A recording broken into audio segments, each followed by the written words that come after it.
An army that had spent more time on the parade ground than on the battlefield, commanded by a dear old gentleman whose last taste of action was Waterloo 40 years before. This force, incredibly, due to the heroism of the common soldier, won 3 battles against huge odds. But the cost, and those blundering generals. I know this much. If any woman had managed her kitchen the way our generals managed that campaign, she and her entire family would have been reduced to the poorhouse in weeks. As it was, the British Army was reduced to a regiment of living skeletons, dressed in rags, crawling with vermin, and if they were wounded or got sick, worse was waiting.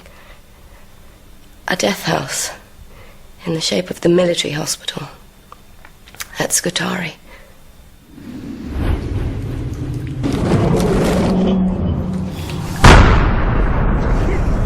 The casualties mounted and the death rate soared. Thousands died of disease and neglect. But the soldiers were writing home, and the London Times sent out its best reporter. Before long, the appalling truth was known in every English parlour. Only then did we begin to understand the full horror of what our men were going through. Listen to this. It is with feelings of anger and surprise that the public will learn that no preparations have been made to care for our wounded in the Crimea. Not only are there not sufficient surgeons, there's not even linen to make bandages. Arriving at the hospital, they lie in their own waste, covered by a single blanket, eating meat, raw, stiff with salt, or rotten with maggots. Not over breakfast, dear, please. Let me see. Excuse me, Mother. At last, I knew what I must do. All my training could now be put to use. But I needed an ally. So I wrote to my dear old friend, Sidney Herbert, now a powerful member of the War Cabinet. As it happened, a letter from him crossed with mine in the post. Dear Miss Nightingale, I have recently been receiving letters from ladies offering to go out to the Crimea and give medical care to our injured troops. I know of only one person in England capable of organising and directing such a scheme. Yourself. I suggest that you start interviewing likely candidates as soon as possible. Well, I wrote back immediately. Dear Mr. Herbert, I've already begun. Which was only partly untrue. I started the next day, only to discover that while many called themselves nurses, few were fit to be chosen. And why do you feel yourself qualified? Well, when I read about it in the newspapers, I cried buckets. And buckets. And buckets. Well, I just thought of those poor, poor boys. How they must miss a woman's touch. Pardon? Well, I never did mind hard work, and I'm not easily shocked. I just do my best and carry on. Well, I won't deny that the money will come in useful. I take it we do get paid. Good. How much? How old? Just turned 17, I think. It's me back. And me knees. They're not what they used to be, you know. At our convent in Bermondsey, we see every kind of disease and deformity. You're a Catholic order, I believe. We make it our business to save the body first. Then and only then do we attend to the soul, if that's what concerns you. We leave in a week. How many can you bring?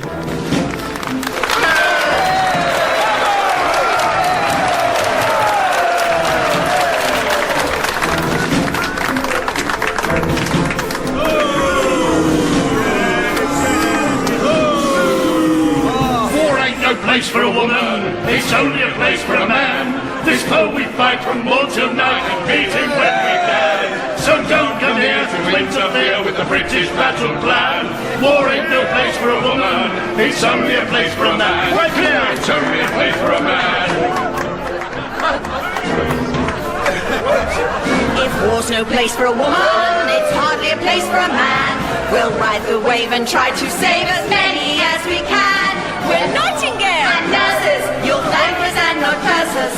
We'll rescue you from pain and fear, we'll bring you comfort and good cheer. We've come to hold your hand. War ain't place for a woman. It's really a masculine game. So when some females move in, it's simply not the same. Just when the fun is starting, you come with your ribbons and curls. Our only needs to do great deeds and not be hobbled but utterly free from a gaggle of twittering, tittering, whimpering, whimpering.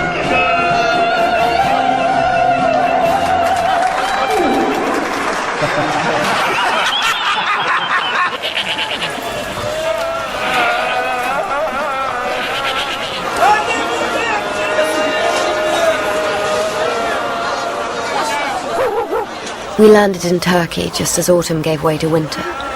My final choice of nurses were a mixed brigade requiring much drilling. Some experienced, some less so. Some happy just to be paid. Some there out of pure charity and love of God. Follow me. Step lively. Mind where you put your feet.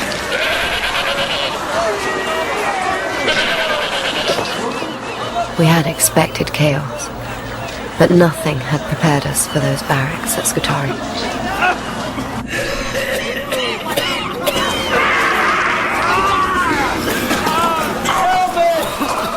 Here, just across a narrow strip of water from Constantinople, the British High Command had established the nearest thing I'd ever seen to hell on earth. It was, in fact, the main hospital for receiving the casualties from the Crimea. It was there I met Sir John Hall, Chief Medical Officer for the British Army in the East. No chloroform for the lower ranks, Mr. Davis. Let us hear the man bawl lustily. At least then we'll know he's still alive. Fine, carry on. Sir? Ah, Miss Nightingale. I'd heard you were coming. And from what I've seen so far, not a moment too soon. Maybe so, and maybe not. As I read the instructions from your friend, the Right Honourable Sidney Herbert, you are under the clear direction of the medical staff here. That means that neither you nor any of your ladies will do anything without the express written permission of a military doctor.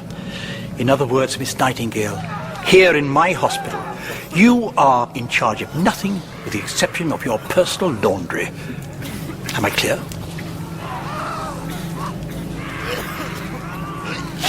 But do let us know when you need help. See to them. Do we have to give them rations, sir? Certainly not. This way.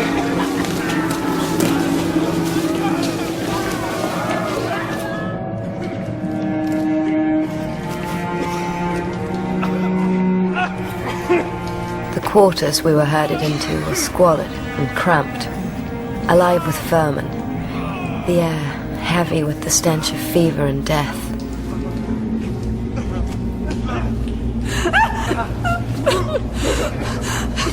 Oh, so that's where he went. Been missing for a day or two. Sorry about that, ladies. We'll have it removed forthwith. First, the strongest of you to the wash tubs. Everyone else, let us have this floor swept, the windows cleaned, that stove working. Where are the brooms? Brooms? That's a joke. Find brooms. If you can't find them, make them. That night we went to bed in the dark. The next day we cleaned out our new home, and then nothing. It was as if we had been sealed up in our dingy little corner, frozen out by Sir John Hall and his doctors, deliberately forgotten. Was this why we had travelled all across Europe? We knew how much we were needed, and we knew the difference we could make. This was the cruelest trial of all. To wait, to have to listen to the screams of the sick and dying, was almost past endurance. But I knew those gentlemen officers. They saw us as twittering society do-gooders in search of a fevered brow to mop or a manly hand to hold, as a brave soldier slipped off to his maker. Bless our dear little hearts. They certainly did not want some well-connected female nuisance giving instructions to their orderlies. But I'd grown up with ministers of the realm and titled bigwigs sitting at our dinner table. I knew the little games, I knew the rules, and I knew how to win. So, we waited.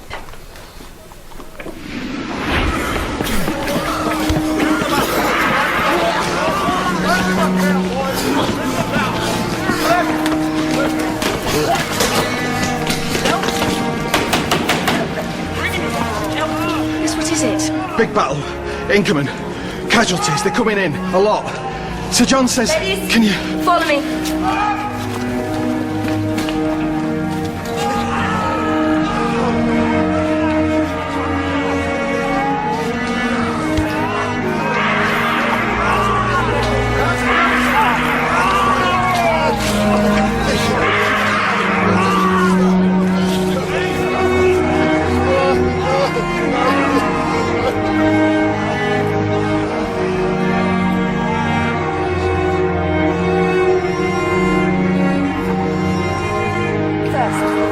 That was the moment of victory.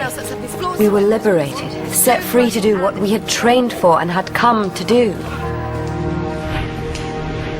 But after victory comes counterattack, in the shape of a system seemingly designed to create confusion.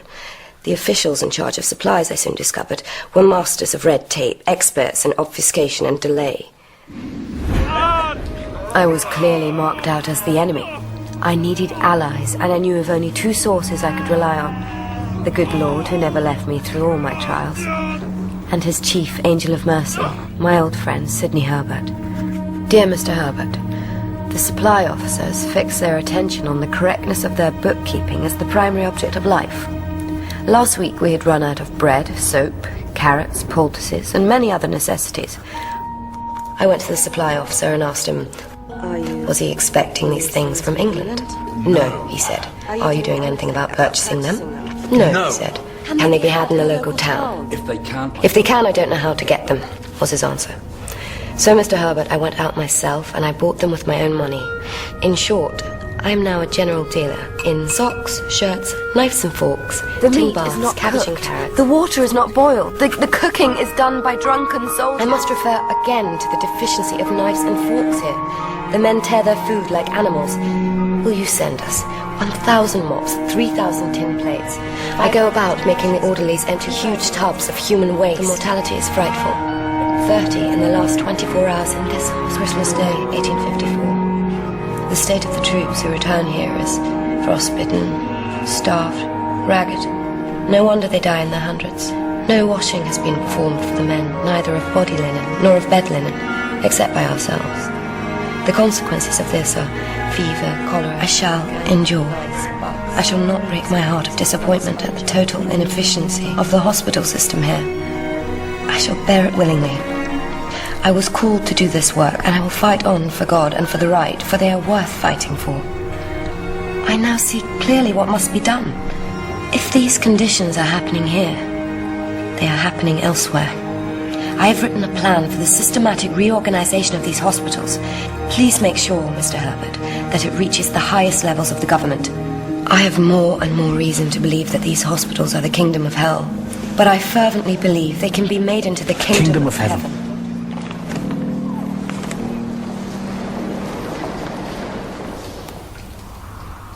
Get some sleep. I don't know how your body keeps going. Why does this silly thing... Here, let me...